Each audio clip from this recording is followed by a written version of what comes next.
Of course, agamas are apaurushaya if you are thinking of the human agency, but they are not apaurushaya because for the Shaivites, the word purusha is Lord Śiva.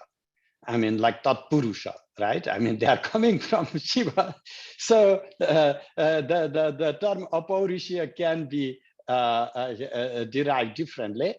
But I have played both ways when it came to Śivajñānabodha, and because it's a contested topic, and I'm trying to stay away. But hey, hear me out. What is the argument? Is when you read Sankhya, it defines agama as apta shrutir apta vachanam tu.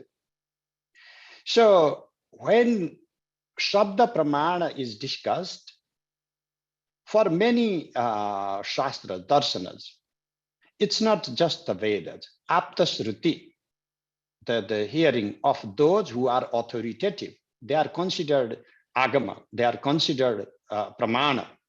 So it's not always necessary. Like, in the yoga too, they accept Shabda Pramana.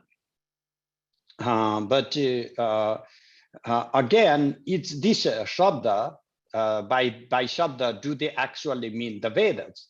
It's because then there's really no reference in Patanjalian philosophy of the Vedic, verses or anything. So it would be an imposition. They are referring again in continuity of Sankhya. They are still accepting the yogi who is fully realized as apta. Because Purusha Vishesha Ishvara, if you read the Yoga Sutra, which Ishvara is Purusha Vishesha.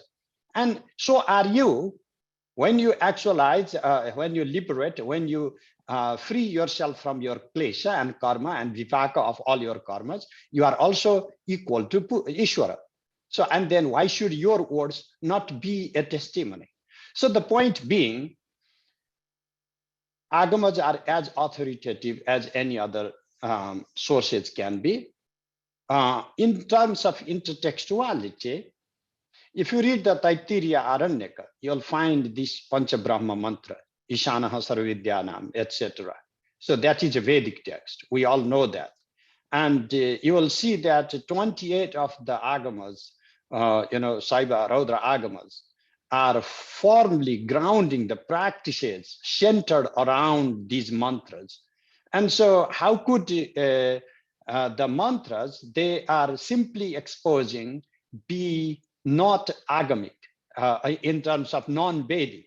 So it's a continuity of the same thinking, and it's just some really hard, little hardened souls of the Smarta Brahmanas who had difficulty in accepting some of the norms, particularly in the Yamala text. They bundled all the Agamas together and discarded it, and that is where all these illusions started. Like, let's say, even for the Bhairava Āgamas, what do you find in the Swatsanda Tantra? Aghorevyo Aghorevyo. It's the primary one of the mantras, and even among the 64 Agamas, you still see the consistency, the primacy of those Brahma mantras coming from the Vedas. So I'm not saying, therefore, all is only the Vedas is the Pramana, but what I'm saying is to consider Agama as somehow inferior to the Vedas, that is flawed. And again, to consider the Pramana of Apta, a Siddha Purusha, is also wrong. Because if you are a yogi, your realization of being Shiva liberates you from this embodied identity, encased identity of separated individuation. And if you are actually seated in that absolute Bhairava state, your words are śruti. Thank you.